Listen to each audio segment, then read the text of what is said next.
Bom dia, boa tarde, boa noite, meus caros internautas. Estamos aqui mais uma vez com o nosso podcast. Estou aqui com a minha amiga e colega de classe, Beatriz. Prazer, eu sou a Beatriz. E hoje temos um convidado muito especial, ele que deu início praticamente ao projeto junto com a gente, com o nosso outro professor, o Guilherme.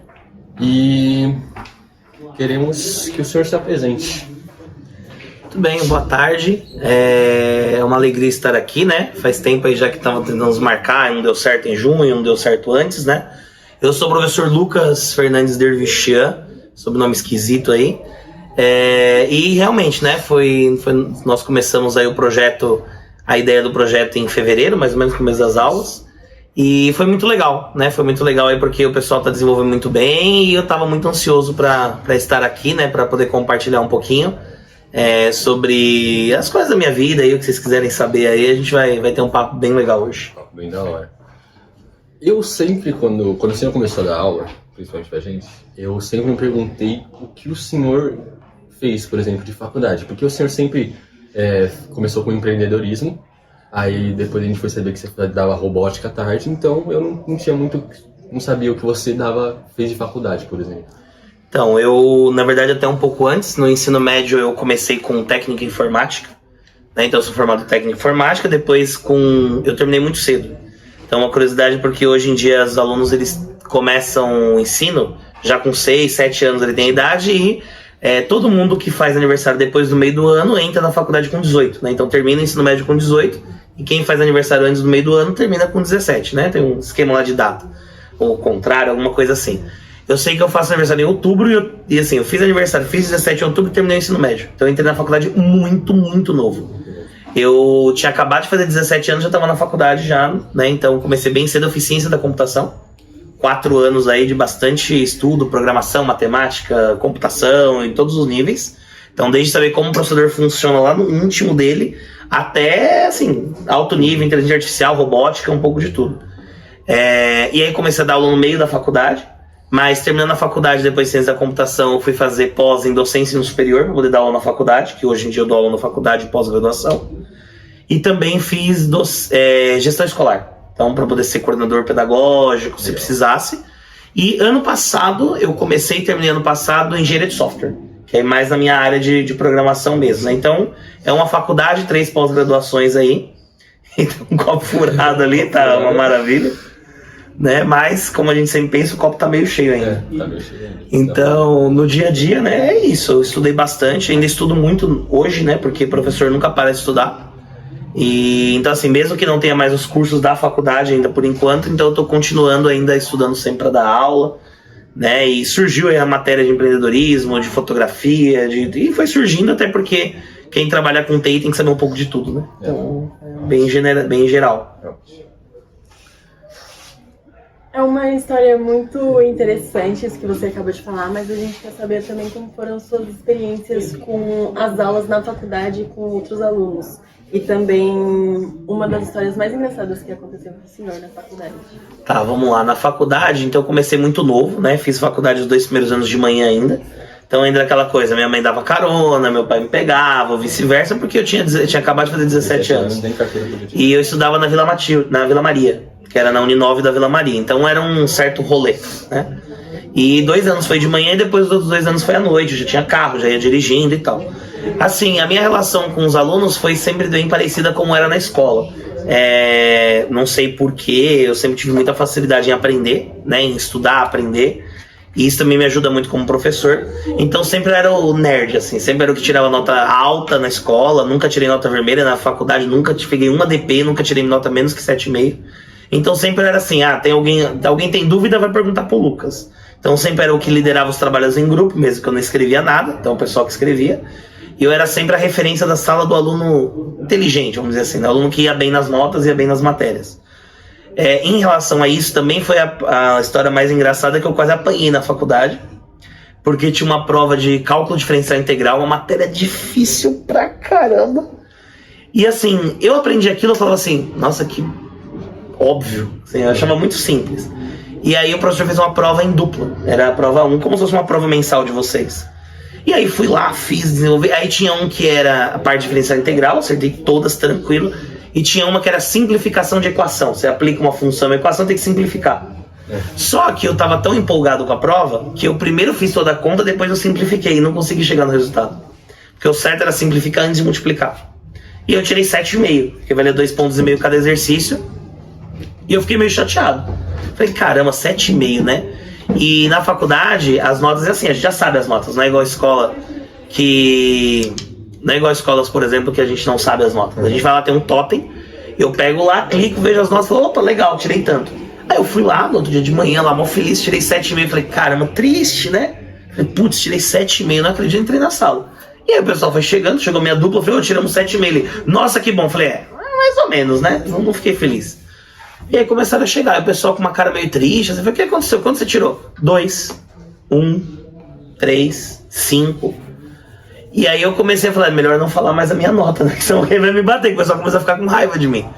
Aí quando o professor chegou, ele falou, a maior nota da sala foi o do Lucas e do Maico, que era meu amigo na faculdade. 7,5, a segunda maior nota foi 5. Então assim, foi tipo discrepante o negócio. Eu quase apanhei por causa disso, porque eu falei, se eu ficar falando quando eu tirei, o pessoal vai... Mas aí na segunda prova o professor facilitou e eu dei aula pra todo mundo antes da prova. Então até foi um dia que eu descobri que eu ia ser professor. Antes da prova eu tava na lousa explicando o cálculo diferencial integral, eu era aluno. E aí esse professor entrou. Aí ele virou pra mim, olhou sério assim pra mim. Aí ele falou assim, Lucas, eu tenho uma coisa pra te dizer. Eu falei, não, desculpa, já vou sair da lousa, achei que ia me dar uma bronca. Ele falou, não, você tá na frente do cálculo. O professor tem que estar de lado pro cálculo e você vai ensinar melhor. Você tem muito jeito pra ser professor. Eu falei, eu, professor, Deus que me livre.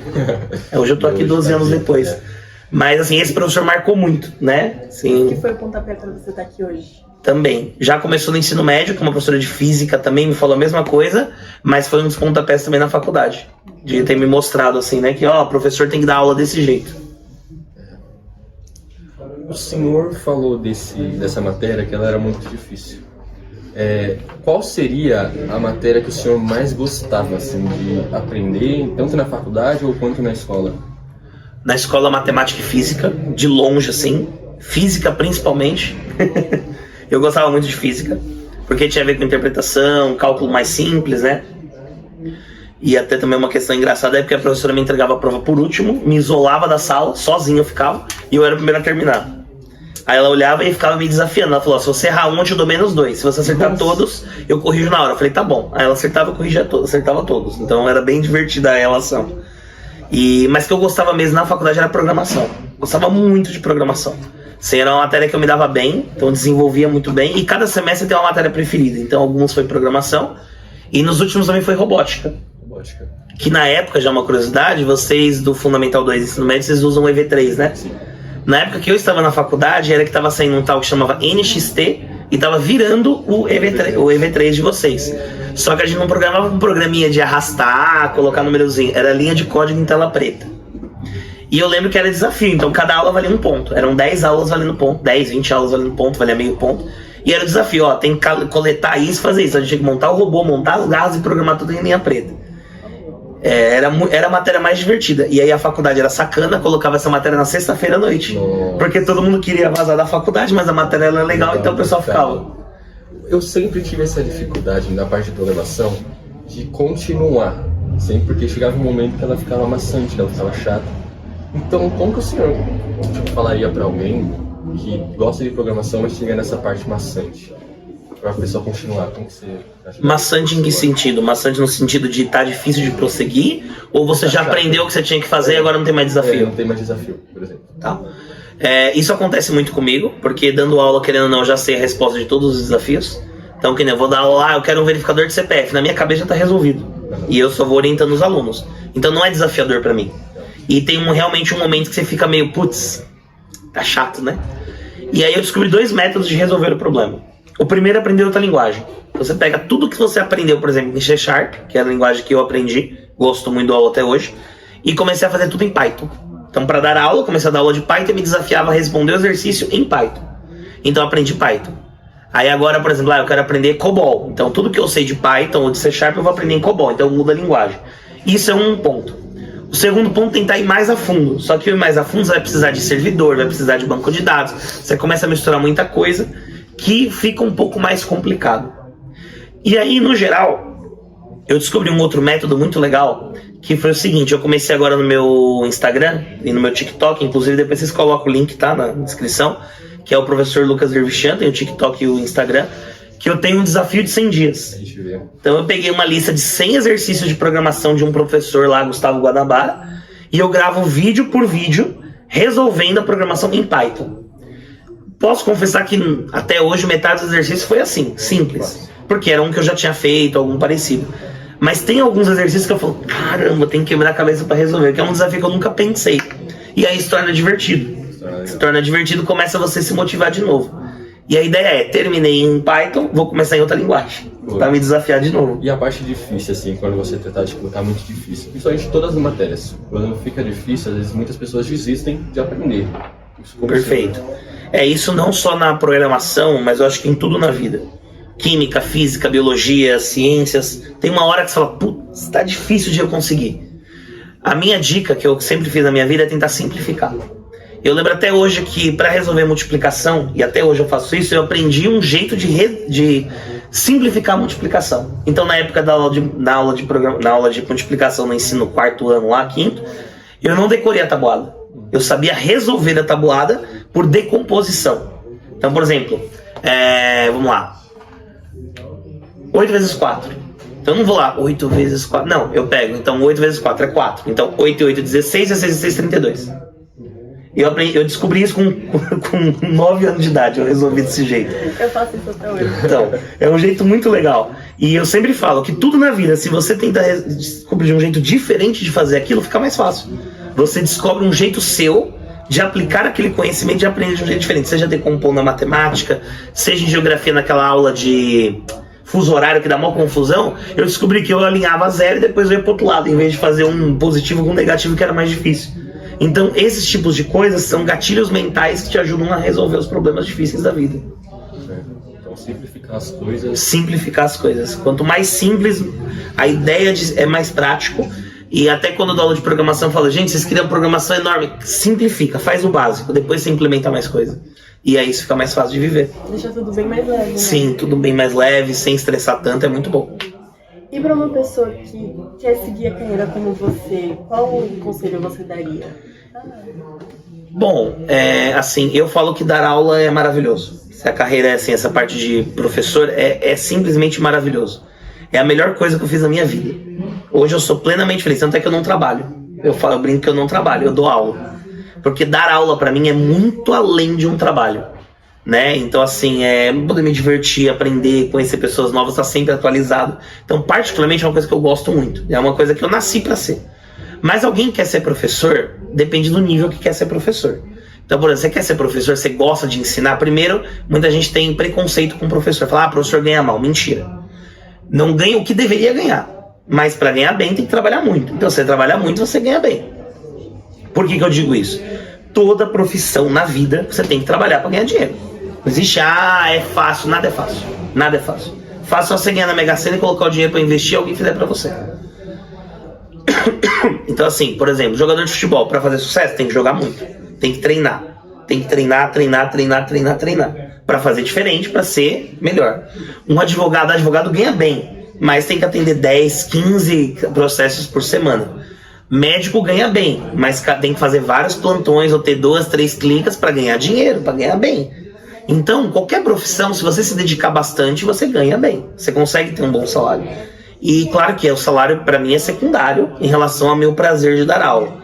Mas é aquela questão, por exemplo, eu por causa de dar aula aprendi Excel. Então ultimamente estou ganhando dinheiro fazendo planilha de Excel. Então o dar aula é primeiro você não ter preconceito. Você saber que você pode alcançar o mundo.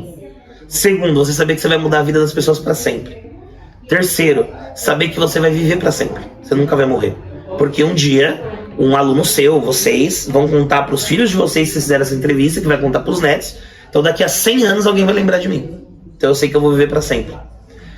Outro ponto, não é difícil, mas também não é tão fácil. Não é difícil, também não é fácil. É trabalhoso como qualquer profissão. Mas é a profissão que mais você pode mudar as pessoas, desde que você faça aquilo com amor. Porque tem muito professor que não faz por amor. Eu não estou querendo criticar colegas meus, longe disso, mas a gente sabe que tem pessoas que trabalham porque ser professor também tem seus benefícios. Todas as férias, tem 2 férias por ano. Então você quer ser professor e gosta de tirar 2 férias por ano, 2 férias por ano. Todas as emendas de feriado, todo feriado eu tô em casa. 7 de setembro agora que vai vir eu tô em casa. De boa. Sábado, sexta que vai ser emenda também. Tem horário flexível, eu poderia só trabalhar de manhã. Todos os dias só de manhã, 30 horas. Acorda cedo, mas todo dia de tarde está livre. Então existe uma flexibilidade. Isso também é muito bom. Então assim, seguir a carreira primeiro, fazer alguma matéria que você gosta. Não adianta eu querer dar aula de português. Eu não gosto de português, não é minha área. Então, pegar uma área que você gosta. Seguir fazendo um curso para você poder dar aula. Então, seja licenciatura, ou que no meu caso é meio fora de padrão, porque ciência da computação não é para dar aula, mas também não tem para dar aula de informática. Então, é uma coisa que acabou acontecendo. Mas seguir uma área, eu gosto de matemática, fazer licenciatura em matemática. E quando você terminar, faz uma pós em docência no superior, porque vai te abrir muitas portas para dar aula numa faculdade, numa pós-graduação, e aí você começa a crescer, você começa a ter mais potencial para ir mais longe cada vez mais. Certo. Quando o senhor começou a dar aula, Boa assim, e seria legal, tipo, escola, e se tivesse alguma situação engraçada também na sua sala de aula, por exemplo, Tá, vamos lá. perdido algo do tipo. Vamos lá. Então, eu comecei a dar aula com 19 anos de idade. Quer dizer, a mesma coisa. Eu faço aniversário em outubro. Então, eu tinha 19 anos e 3 meses. Assim, novo de tudo. Eu comecei num colégio aqui perto da região. E foi muito engraçado, porque uns meses antes, né? Tinha acabado de fazer 19, eu tinha começado um estágio em programação. Aí eu fui lá, tinha uma salinha pequena, né? Comecei lá a dar aula e tal. A fazer programação, aprendi pra caramba, rapidinho me desenvolvi. Aí teve uma hora no meio do dia, isso já nos últimos dias, foi 2 semanas de treino pro estágio pra depois começar o estágio. Eu fiquei olhando pro lado e falei assim, meu Deus, o que eu tô fazendo aqui? Porque as paredes parecem que estavam me fechando, parecia que eu não podia falar, que eu tava em silêncio. Tinha 5 pessoas ali em silêncio, todo mundo em silêncio, sem falar nada. E daí eu percebi que eu gosto de falar bastante. Então eu fiquei meio tenso, falei, meu Deus, e agora? O que tá acontecendo comigo? Aí eu pedi as contas, falei, quer saber, dane-se. Vou procurar outra coisa em janeiro. Aí em janeiro eu mudei pra noite na faculdade. Falei, agora vai. Qualquer coisa que aparecer eu preciso pegar. Porque 3º ano da faculdade eu tenho que estar estagiando, tenho que estar trabalhando na área. E aí mandei um monte de currículo. E aí apareceu lá na escola. Falei, vou lá, né? E aí eu fui e tal, fiz entrevista numa sexta-feira. E a aula era de segunda. Aí passou uma segunda, não me chamaram. Passou da segunda, não me chamaram. Aí na 3ª semana me ligaram 8 horas da manhã. Você pode vir dar aula às 10? Tá bom, tinha acabado de acordar. Falei, tá bom, vamos lá. Cheguei, tinha dado aula na faculdade pros meus alunos, mas nunca tinha pegado adolescentes, né? Era um 6º, um 7º, um 8º. Aí eu cheguei, comecei a perguntar o que eles tinham já aprendido, expliquei algumas coisas, fiz uma bem bolado ali, né? Aí eu terminei e falei, cara, meio divertido. Aí eu falei com a coordenadora, ela me ajudou, me auxiliou algumas coisas e tal. E aí eu falei, semana que vem eu volto. Aí voltei. Aí depois de um mês eu falei, aí fiz meu plano de aula, tudo, eu falei, agora vai. Agora gostei disso. E aí comecei, eu ganhava, lembro até hoje, eram 3 aulas, eu ganhava R$280 por mês. Era pouco. Só que eu fiz as contas, falei, caramba, 3 aulas, R$280. Se eu trabalhar 30 aulas, que é 10 vezes mais que isso, eu vou ganhar R$2.800. Falei, cara, R$2.800 pra quem tem 19 anos de idade, tá bom. Aí eu comecei a procurar emprego em escola. Não deu certo. Eu fiquei só com as 3 o ano inteiro. Quando virou o ano, eu falei, não, vou mandar currículo pra empresa. Vou mandar só pra escola. E aí eu consegui minhas 30 aulas com 20 anos de idade. Então com 20 anos de idade, eu tava ganhando lá meus R$2.500 por mês, né? A gente fala assim, tem uma noção, né? Na época, isso. Que eu dei sorte também, peguei uma escola que pagava bem e tal. Mas assim, por 20 anos de idade, ainda na faculdade, cursando a faculdade, então assim, foi uma coisa que me subiu muito. Falei, gente, que maravilha, é isso que eu quero. E eu comecei a gostar. Eu comecei a gostar disso. Essa foi uma coisa que foi me dando prazer. Tanto é que, assim, pra mim hoje o salário é secundário, né? Então assim, eu não ligo mais quanto que vai ser a hora-aula. Pra mim, primeiro eu quero saber o que eu tenho que dar aula. Então foi um aprendizado. Foi ao longo do tempo que fui aprendendo sozinho, fui crescendo e tal. E eu lembro que teve uma escola que eu comecei a dar aula, isso foi quando eu tava já nesse 2º ano, 2013. Comecei a dar aula em 2012, 2013. Eu lembro que eu entrei numa turma, eu tinha 20 anos de idade, eu tava dando aula pra um 3º colegial, que tinha alunos de 18 e 19, que tinha repetente. Então eu não falava a minha idade. E aí o grande mistério da escola era, quantos anos o professor Lucas tem de idade? E isso era muito engraçado, porque eles ficavam fazendo conta da faculdade, não sei o quê. E eu levava de boa, falava, gente, isso aí é secundário, vamos que vamos. Mas eu também entendia que eu não podia falar a idade. Porque era algo que eu falava, cara, muito novo pra dar aula pro meu filho, algum pai podia estranhar, que eu acho que é um preconceito, tá? Acho que não tem nada a ver a idade da pessoa, o que vale é a maturidade. Então, por muitos anos eu era o professor mais novo da escola. Hoje já não, né? Já tô com quase 31. Mas, claro que hoje eu posso falar que com 10, 12 anos de experiência, hoje eu faço as coisas de uma forma bem diferente do que quando eu comecei. Né? Hoje eu tenho muito mais segurança, hoje eu tenho muito mais flexibilidade, né? Mas dar aula no geral é isso, é você caminhar, você aprender cada dia mais, você saber se desdobrar, saber improvisar quando precisa. E claro, se não é necessariamente um dom, também você pode estudar para ser um dom. Eu sempre digo que não existe essa história, só porque eu nasci para dar aula, eu tenho facilidade, mas não quer dizer que qualquer um não possa e não consiga.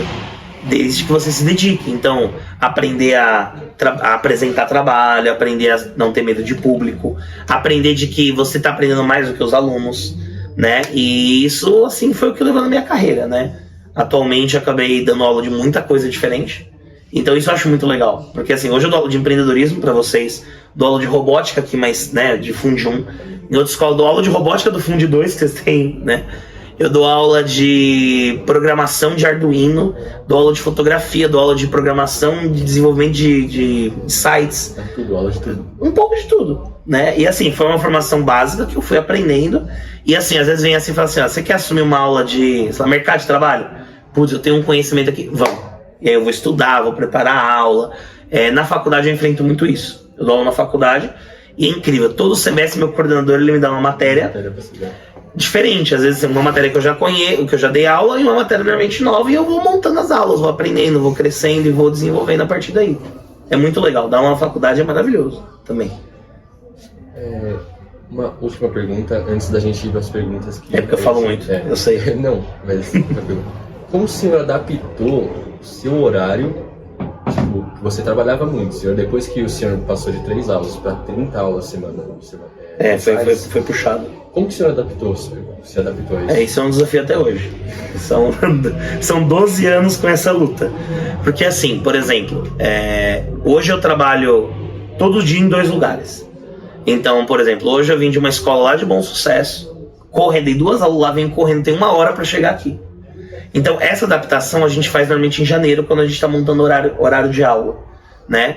Esse ano até ajudei, a maioria das escolas que eu trabalhei eu ajudei a montar o horário, né? Eu tenho uma facilidade com isso, tem muito a ver com lógica, com programação e tal. Então, assim, é um quebra-cabeça. Então, por exemplo, eu calculei que eu precisava de 2 aulas lá em Bom Sucesso, porque aqui eu entraria na 3ª para dar aula para vocês. Então, assim, para não ter esse horário ocioso e ficar dormindo, e eu precisava de 2 aulas nessa manhã, então eu readaptei porque eu precisava de um dia. Então todo ano, que nem ano que vem, uma escola vira e fala assim, eu preciso de mais uma manhã. Então eu pego as aulas de manhã, vejo se dá pra jogar à tarde, vejo se jogar no outro dia. Que nem de Bom Sucesso pra cá tá ficando longe, eu tô perdendo uma aula, mas se fosse uma escola do lado, eu conseguiria chegar mais rápido. Então pro ano que vem, talvez trocar essa aula de uma pra outra. Mas é um quebra-cabeça e é claro assim, é um abrir mão, esperando que a escola também abra mão.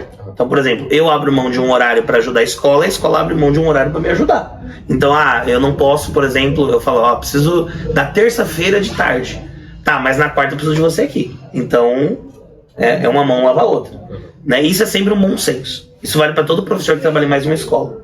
Claro que se eu trabalhasse numa escola só era 1000 vezes mais fácil, porque aí eu estaria disponível para o horário que precisasse e encaixaria isso. Né? Agora, falando assim, por exemplo, de vida pessoal, é um pouco difícil. Porque hoje eu tenho 50 aulas, mais ou menos, 50 e poucas aulas. Tem dia que eu trabalho 3 períodos. Então hoje, por exemplo, vou terminar aqui com vocês, 12h20, vou comer ali na frente um pratão de comida. E aí depois eu tenho a tarde inteira aula e à noite eu vou para São Paulo dar aula na faculdade. E amanhã, 7 horas da manhã, eu tô na escola de novo. Então assim, tem dia que é puxado. Tem dia que eu chego, que eu quero tomar um banho e deitar. Mas, no geral, como é algo prazeroso, isso não me incomoda. Outra vantagem de dar aula em várias escolas, se alguém quer um dia virar professor, por que é bom dar aula em várias escolas? Porque se qualquer coisa acontecer aqui hoje, um problema, não, amanhã eu tô em outro lugar, esse aqui só volta semana que vem. Então assim, já passou o tempo do problema, já passou o tempo da dor de cabeça. E eu sempre tento ser assim, se por exemplo, eu dei aula pro 1º ano, aconteceu um problema lá, eu fiquei bravo, gritei, quando eu chegar com vocês eu posso estar tipo assim, sabe? Mas eu não vou ser nervoso porque eu fiquei nervoso com a outra turma. Não tem nada a ver isso. Eu tenho que ser quem eu sou com vocês. E é engraçado porque a gente acaba sendo camaleão. Então assim, para cada escola, para cada turma, eu me adapto e sou um professor diferente. Então quando eu tô falando com vocês, eu falo de um jeito. Quando eu tô falando com outra turma, eu falo de um jeito diferente. E isso é muito engraçado, porque tem dia que eu saio daqui dando aula para um primeiro aninho na última aula e depois à noite eu vou lá na faculdade. Eu não posso chegar assim, oi meus amorzinhos, né, para um monte de marmanjo na faculdade, não pega bem, né? Não pega bem. Mas ao mesmo tempo, muitas vezes eu faço ao contrário. Então a maturidade que eu dou aula numa faculdade, eu chego para vocês de tete a tete e falo. Vocês sabem que eu falo num nível, não tipo assim, meus aluninhos, projeto, vamos resolver, seriedade no assunto. Então, ao mesmo tempo que a educação, por exemplo, do fundamental ao infantil me ensina a ser mais carinhoso, mais cuidadoso com os problemas que os alunos podem ter, mas um aluno de faculdade estava com problema de depressão, eu conversei com ele. Sabe, eu não sou psicólogo, mas a gente tem que ser aquela força muitas vezes. O aluno estava com dificuldade em casa, lá, com a esposa, então a gente bate um papo. Isso eu aprendi dando aula para as crianças, ser mais carinhoso. E ao mesmo tempo, quando tem que ser mais sério com os adolescentes, com as crianças, é o que eu aprendo a maturidade na faculdade. Então é um aprendizado constante. Todo dia a gente está aprendendo. Todo dia a gente cresce. Todo dia a gente aprende algo novo. Seja que eu estou aprendendo a mexer no CapCut, é muito engraçado porque eu me mato de aprender aquilo lá. É muito difícil. Não é que é difícil, é fácil de mexer. Mas eu fico, putz, não, peraí, onde que era mesmo? Porque não é uma coisa do meu dia a dia. Eu aprendi por causa dos vídeos no canal que eu estou fazendo. E isso é uma coisa do dia a dia. Todo dia você aprende uma coisa nova.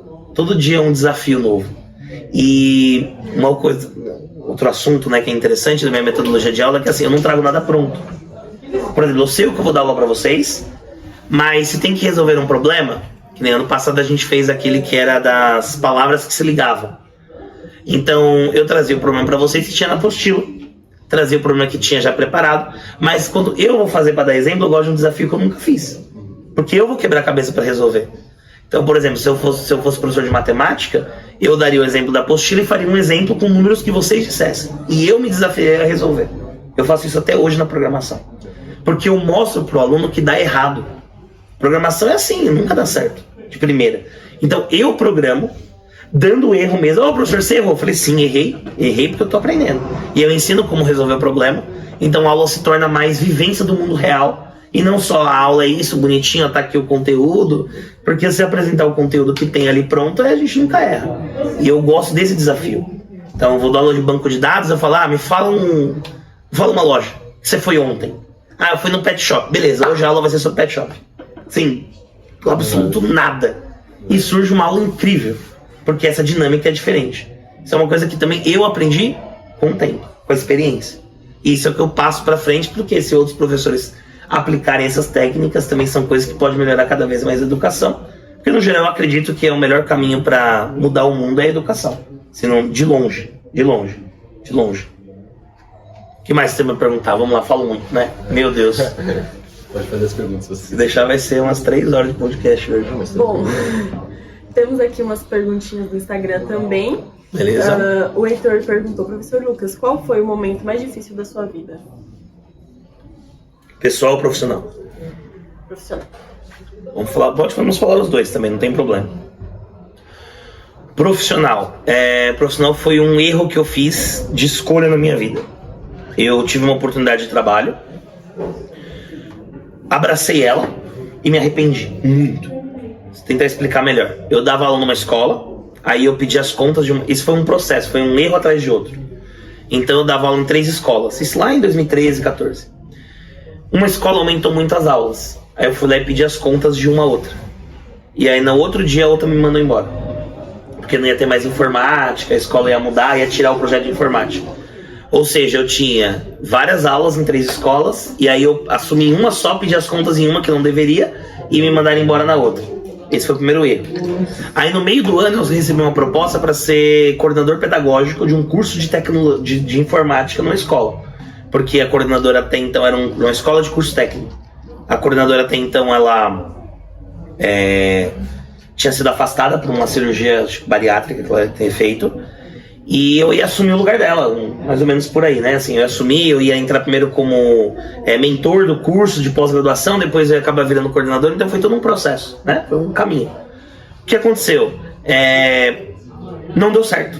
Eu fui, então, pedi as contas da escola que eu tinha mais aulas, e aí eu só fiquei com aula. Então, assim, de, sei lá, 50 aulas que eu tinha, eu passei a ter 10, 20. Então, assim, foi 6 meses ali em 2015 que eu sofri muito, porque eu tinha um padrão de vida A e fui para um C. Então, assim, foi um grande erro, foi assim, muito difícil. Porque eu não estava dando aula mais em escola, estava dando só aula em curso técnico, e não tinha mais as minhas aulas, eu fiquei com medo de, falei, e agora? E se eu não conseguir aula de novo? Isso foi em 2015. Aí em 2016, graças a Deus, consegui uma oportunidade de voltar para uma escola. Aí depois, no meio do ano, voltei para uma escola que eu tinha pedido as contas. Aí depois comecei num outro projeto em São Paulo. E assim foi indo, né? E aí voltei a dar muitas aulas. Por um lado foi bom, porque assim, eu sempre acho que tudo na vida tem um lado bom, né? Tudo. Então, ao mesmo tempo que eu saí desse processo de um padrão que eu tinha, eu acabei abrindo novos horizontes para trabalhar, por exemplo, numa escola em São Paulo que tem 80 anos. Eu fiz cursos lá, minha pós foi feita lá, porque se eu não tivesse saído dessas escolas antes, talvez não tivesse oportunidade lá, né? Então isso foi muito, muito marcante. E no âmbito pessoal, eu acho que foi agora em junho perder meu pai, né? Foi assim um momento muito difícil, né? Vocês como alunos sabiam do que estava acontecendo, que a gente às vezes batia um papo. Foi bem no finalzinho de junho, dia 13 de junho, e foi muito difícil. Assim, por um lado foi muito difícil, mas por um outro lado também vi que ele estava sofrendo muito, de fazer hemodiálise, foi um processo já muito desgastante ao longo de um ano, vendo ele sofrer, né? Em agosto, dia 12 de agosto, vamos dizer assim, ele fez uma cirurgia, começou o negócio de fazer hemodiálise. Foi um ano muito sofrimento, ver ele emagrecendo, ver ele não sabendo mais quem ele era, vendo ele vomitando, tendo que ajudar a dar banho, assim, isso também cria uma dignidade pro homem que eu digo humanidade, de você poder ajudar seus pais na velhice. Isso eu acho que não tem palavras para dizer a oportunidade que Deus me deu de ser uma pessoa melhor, de poder ter essa oportunidade de ter ajudado meu pai como eu pude.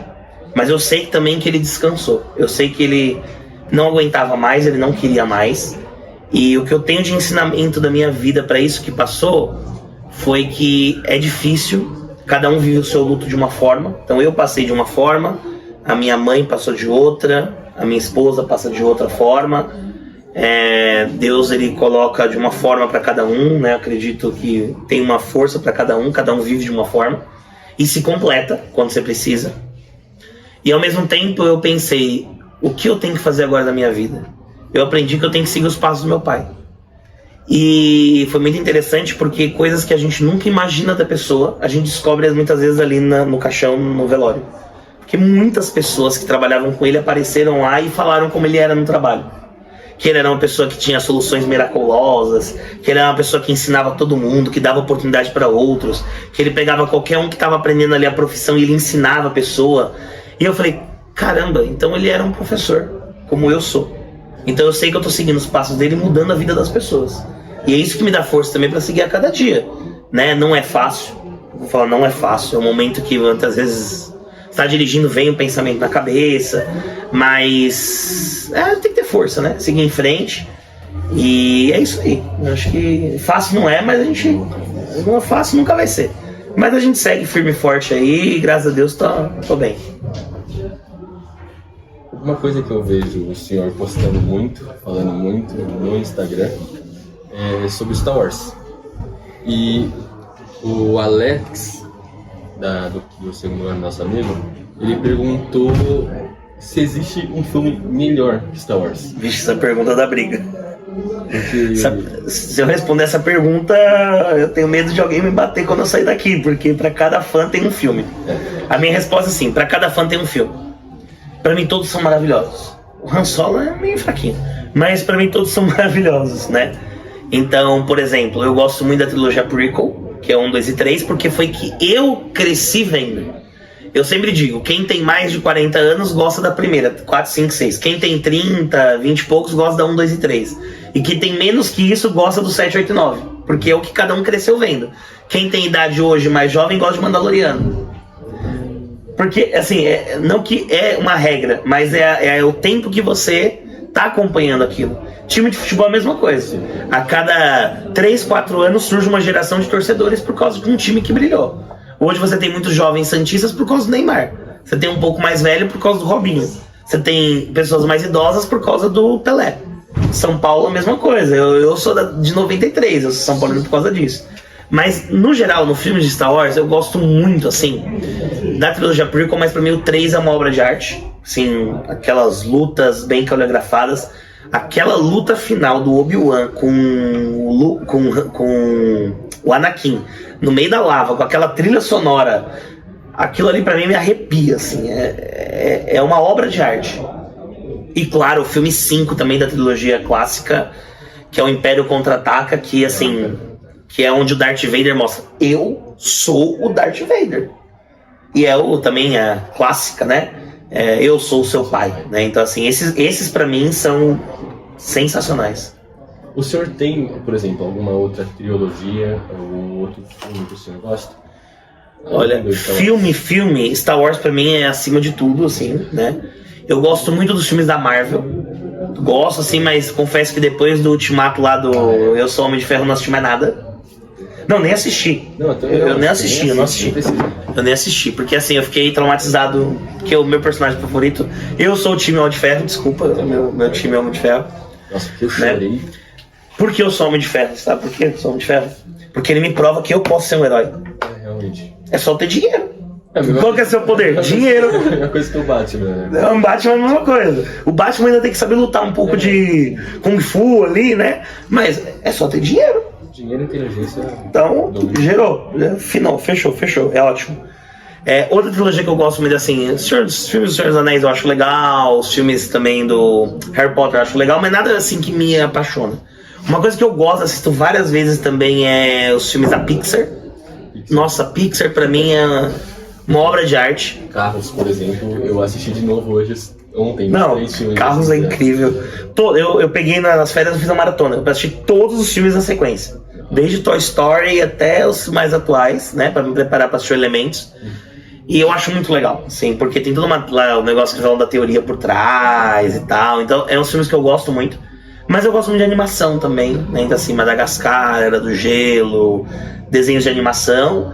E assim, tirando essa parte de filmes, TV, eu gosto muito também de alguns animes. Mas, como eu sou velho, né? 30 anos de idade, eu gosto dos mais antigos. Então eu gosto de Samurai X, Yu Yu Hakusho, Inuyasha, esses não são tão conhecidos.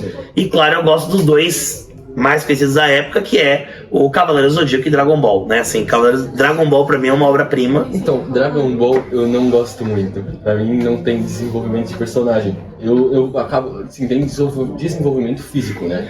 Luta, treina e bate. Aí, por exemplo, quando eu vejo Naruto e One Piece, eu gosto mais. Tem o desenvolvimento. Tem desenvolvimento de histórias. Vou te dar a dica. Então assiste o Dragon Ball clássico, que é quando o Goku é criancinha. Porque aí sim, tem todo o desenvolvimento de ele ter que ir treinando, de ele superar inimigos diferentes, de ele estar andando pelo mundo. Assim, não é aquela coisa, torneio, vamos lá e lutar e acabou. Não, o Dragon Ball clássico ele tem isso. Então tem essa construção. Realmente, no Z é só pancadaria. É só pancadaria. E os negócios de tirar... Ele tirar poder de onde não tem. Ele... Claro, todos têm, né? Que é algo... o instinto superior do nada ele só brotou ali. É incrível. Tá ligado? Mas eu gosto muito, assim. Tem que assistir o último filme ainda que eu não assisti, o Super Hero ainda não assisti. Eu só ia perguntar, como um grande fã que o senhor é de Star Wars, você já participou de eventos de tipo cosplay, essas coisas? Se não participou, você tem vontade, curiosidade? Olha, eu tenho muita vontade um dia ir numa JediCon, que é nos Estados Unidos. Tem também o Conselho Jedi que vai no Rio de Janeiro, mas aqui de Guarulhos pra ir pra lá é meio complicado. E eu queria fazer cosplay, confesso. Queria ir de cosplay. Mas assim, já teve um ano, não foi aqui, foi numa outra escola, que teve que era feira de cinema, e eu fui de Han Solo. Então eu fiz lá a arminha e tal, o colete e tal. E esse ano vai ter uma outra escola que vai fazer também uma feira que é só sobre filmes, e a minha sala é Star Wars. E aí eu tô até deixando o cabelo crescer um pouco, porque ou eu vou de Qui-Gon, né, já tô aqui amarrando o cabelo, ou eu vou de Obi-Wan, que tem o cabelo maior, ou eu vou de Han Solo, porque é também um cabelão e Sim, porque assim, eu gosto mesmo. Uma coisa que eu quero fazer é um cosplay assim, bem caprichado. Bem elaborado. Acho incrível. No meu casamento, É porque meus padrinhos, a maioria eram amigos, assim, mais velhos e tal. E também ninguém topou, porque eu tinha um pessoal que ia topar, ninguém quis fazer depois de última hora. Que eu queria fazer uma luta de sabre de luz no meio do casamento, mas não deu certo. É muito divertido. Não deu certo. Também, entendeu? A luta seria, tipo assim, ela ser raptada no meio do casamento. E aí eu acendi o sabre de luz e ia começar a pancadaria e eu salvaria ela. Vou fazer pro esse, Mas não deu muito certo, entendeu? Ela subornou, ela falou, não faz não, toma. Ela foi colocando outras coisas no casamento. Quando eu lembrei, já era o dia antes. Falei, putz, não vai dar, né? Putz, não vai dar. Professor. O que mais? Eu tô empolgado pra falar. Não. Não tem muita coisa, não. Robótica. O que o senhor espera da sua escola? Da sua escola outra? Pro campeonato? Assim, porque Vamos falar das duas. a gente espera alguma coisa na nossa sala. Tá, a gente tá competindo um contra o outro. Não precisa falar coisa que Não, vocês sim, estão sim, fazendo, claro, sim. com certeza. Mas o que o senhor espera? Vamos falar das duas um pouco. Aqui no Simetria, nós somos os campeões ano passado do Fundi 1. Uma equipe muito boa, inclusive acho que tem 3 ou 4 alunos que estão na equipe de vocês agora. Foi muito legal, muito divertido. O torneio lá de Sorocaba é incrível, né? E assim, a expectativa esse ano é que é o seguinte: eu perdi todos os meus alunos. Porque os 6 alunos do ano passado eram do 5º ano e eles estão no 6º com vocês. E eu não tenho nada, então eu montei uma equipe nova. Então 3 alunos do 4º e 3 alunos do 5º. Já pensando que o ano que vem os 3 do 4º continuam, eu não apoio novos 3 do 4º ano, então tem uma continuidade de amadurecimento. Assim, pelo nível de treino que a gente está fazendo, que a equipe demonstrou no treino, hoje à tarde eu vou treinar a tarde inteira, montar tudo, os cartazes, tudo. Eu acredito que a gente vai muito bem. Eu acredito que entre os 5 primeiros dá para ficar. Porque eles estão ali no nível já do ano passado, assim, de treino. Hoje a gente vai conseguir fomentar mais isso. E, assim, seria uma alegria até você tentar ser bicampeão, né? Seria chegar lá e falar, bicampeão, turma diferente. Falar, caramba, o treino foi punk. Mas a gente sabe que é difícil, é um torneio difícil. A estratégia vai ser a mesma do ano passado, com o Fundi 1. Fazer a maior pontuação na primeira rodada, porque assusta o resto das crianças e aí... Estratégia, Não assim, modo de dizer que assusta, mas... Foi uma coisa que aconteceu. Sim. Eu falo que se fosse com os meus, provavelmente os meus teriam se assustado. De ver alguém com uma pontuação tão alta e a gente não ter fazendo uma pontuação tão alta. Uma pontuação alta já garante você, né? Já garante você entre os primeiros. Já garante, entendeu? Porque a pontuação mais alta é a que vai. Valia 1000 pontos, a gente fez 800. Então assim, já tava ali muito alto. Esse ano, tentar de novo. Em relação ao Fundamental 2... até brinquei com o Fred, que é o nosso assessor, que eu falei que a final perfeita seria as duas escolas uma contra a outra, seria lindo, assim, lindo. Mas seria interessante, assim, eu vou falar que o Fundamental 2 é mais difícil, não é fácil. Eu creio que tanto lá quanto vocês também tem potencial para ir muito longe, porque eu sei que vocês estão treinando forte. Esse ano parece que não vai ter nada assim de missões quase impossíveis de jogar um negócio dentro, eles deram uma facilitada, entre aspas, né? O que eu achei muito interessante esse ano no torneio é que não é só a mesa pro Fundamental 2. Vai ter maquete e apresentação. Porque ano passado, quando eu fui lá, eu percebi que era o seguinte, era 10 pessoas pra uma mesa. Aí tinha 2 ali no carrinho, 1 ou 2 programando e tinha um monte assim, ó. Olhando, vendo o pessoal gritando. E assim, dessa vez não, você vai ter um pessoal só pra apresentar e um pessoal só pra montar na mesa. Então você consegue dividir. Até porque, querendo ou não, a robótica em si no dia a dia da aula, ela tem essas competências, porque a gente tem um compartilhar que os alunos falam, a gente tem a parte de apresentar o projeto, de apresentar o que é a parte de ciência, tecnologia daqueles projetos. Então, essa apresentação, de apresentar o que é o ciência, tecnologia, é o que os alunos vão fazer. Buscar soluções através da robótica. E tem a parte da competição, que a gente sabe que também é muito divertido, né? Mas assim, esse ano vai valer 1000 pontos a mesa. Parece que vai estar um pouco mais prático, mais tranquilo. E eu espero muito bem, né? Ano passado, acho que lá eu fiquei em 11º. Esse ano eu quero entre os 8 primeiros, é a meta. Coloquei como meta pra eles os 8 primeiros. E aqui já passa pra próxima fase. E aqui, como eu tinha ficado em primeiro no Fundi 1, fiquei em primeiro lugar, eu falei pra eles, pelo menos os 5 primeiros eu quero. Que é os 5 lá que tem troféu e tal. Então, essas métricas, né? A gente coloca como objetivo, mas eu sempre falo assim, o principal objetivo de ir lá é se divertir. Porque se a gente vai lá pra competir... Competir não fica legal. Fica com sabe? Muito peso não é legal. Então assim, foi o que eu falei, ano passado eles foram pra se divertir. O pessoal do Fundi 1 e ganharam assim, brincando. maturidade e tal, mas brincando, porque eu falei pra ele, gente, vocês têm que se divertir. Eu não tô aqui pra vocês ganharem. Eu falei pra eles, gente, isso é relativo. Se vocês virem aqui se divertirem, aprenderem alguma coisa aqui, é o que vale. E isso vale pro Fundamental 2 também. O que o senhor achou da modificação da mesa de passar de, sei lá, 600 pontos pra 1000 agora no Fundamental 2? Na verdade, ano passado também foi 1000. Não. No Sorocaba foi 1000. 600 foi o da praia. 600 foi da praia. Assim, o que a gente tá pensando que agora provavelmente vai ser no centro a base, né? Provavelmente a base vai ser no centro. Eu achei muito bom a base no centro. Muito bom também. Sensacional. Mas, por exemplo, a divisão de tarefas. Então, é porque assim, se você tem mais tarefas com menos pontos, a maioria das equipes vai fazer o máximo possível. Legal, esse é o que a gente busca. O bom de você ter mais é que se você errar, você perde menos ponto. Então assim, cada uma vale 50 pontos. Tem 20 tarefas pra fazer. Se você não fizer uma, você perde só 50. Agora, que nem o Fundi 1 do ano passado, esse ano no Fundi 1, se não me engano, vai ter mais missões. Mais coisas pra fazer. Ano passado eram 5 missões, tipo 5, 6 missões, cada uma valia 200 pontos. Você não fez uma, a gente fez 800 pontos, porque a gente não fez uma missão que valia 200. Se aquela missão valesse 50 ou 100, era muito melhor a pontuação. Então eu prefiro ter mais perguntas valendo menos, mais desafios valendo menos, porque também vai se dar quem consegue fazer mais coisa na mesa. E a chance de alguém conseguir tudo também é difícil. Se é difícil alguém fazer tudo, a gente sabe que ninguém vai estourar com 1000 pontos numa pontuação. Então, assim, porque não vai dar tempo de fazer, não tem tempo hábil de se fazer 1000 pontos, a não ser que o carrinho faça tudo sozinho. E é quase impossível. Então, assim, aí daria os 1000 pontos. Aí beleza, 1000 pontos faz. Mas assim, esse fato faz com que a competitividade seja maior, porque você facilita algumas missões dando menos pontos, então todo mundo vai pontuar. Não vai acontecer igual ano passado no Fundamental 2, que era estacionar o carrinho e acabou. Perdeu a graça. Chega uma hora que perdeu a graça. Agora, se tem um negocinho de buscar que é 4 dedos da base, você busca e volta. Pô, você fala, legal, todo mundo vai fazer essa missão. É uma missão fácil. E aí você faz com que as pessoas não queiram desistir. Realmente. Né? Então isso vai se tornar muito mais divertido. Muito legal. O que mais? Bom, meus caros, Já, depois tá tão de 40, quase 50 minutos de gravação, de águas tomadas, vamos finalizar Quase 3 aqui. copos. Se você quiser finalizar.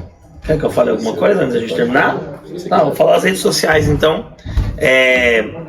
Pessoal, se inscreve lá também, tem um canal no YouTube. Tô querendo fazer umas lives agora de Star Wars, de mais voltados para educação, então ensinando professores ferramentas para dar aula diferenciadas. No meu Instagram, no meu TikTok, Prof. Lucas Dervichan. Lá eu tenho os vídeos diários de desafio de 100 dias.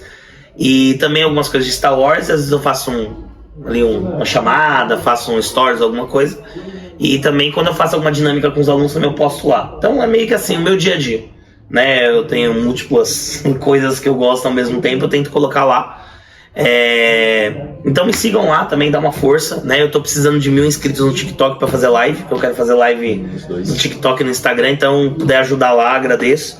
E agradecer muito vocês aí pela oportunidade de falar bastante. E já coloco um desafio. Se eu e o Leno ganhar lá em primeiro e segundo, você faz um com nós dois juntos. Sempre. Né? Um só do torneio de robótica. O que você acha? Qualquer coisa chama outras pessoas também para participar. Com certeza, os participantes também vai ficar da hora. Apoio se a gente ganhar entre os 3 primeiros, o professor Lucas vai ter que rachar o nosso rodízio. Eu? Ou de esfirra ou de japonês. Você e o Lennon. Isso mesmo, você é nosso adversário. Essa é nosso adversário. Se você ficar abaixo de nós, você ajuda. Não, tem que ser o contrário. Não, se você ficar Aí, abaixo se de nós, você ganhar, a ajuda. gente racha. Olha só. Mas vamos amadurecer a ideia, Pode ver. Gente, foi isso o podcast de hoje. Foi uma conversa muito boa, muito legal. A gente soube muito da sua história, descobrimos várias coisas. E vamos deixar o link das suas redes sociais. Maravilha. E é isso. É isso, meus caros. Um bom dia, uma boa tarde, uma boa noite para vocês. Tchau, tchau. Tchau.